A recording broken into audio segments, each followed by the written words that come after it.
মানে আপনি মোটরসাইকেল থেকে তেল বের করতেছেন একটা খড়ের মাধ্যমে, এটা কি করবেন? আরে ভাই বললেন না ভাই, সিগারেট খাবো হ্যাঁ এখন, হ্যাঁ ম্যাচ নাই, এই জন্য কি করবেন?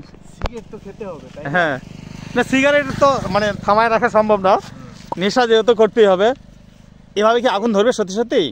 এটা আদিম যুগের মানুষরা হ্যাঁ এই টেকনিকটা অবলম্বন করতো। হ্যাঁ, আপনি তো আর আদিম না, আপনি তো নব্য যুগের মানুষ। এখন তো হচ্ছে বিষয়টা হলো, হ্যাঁ এখানে তো আর ম্যাচের কোনো অপশন নাই। না না না, মাঝ রাস্তায় ম্যাচ আর কি করে পাবেন? এখন দেখি। আচ্ছা চেষ্টা করেন, আমি দেখি আপনার সাথে আছি, আপনি সফল হতে পারেন কি না। ভাই এই যে একটু দেখেন ভাই সিগারেট ইয়েতে রাখছে, পিকআপটা দেন, পিকআপটা দেন,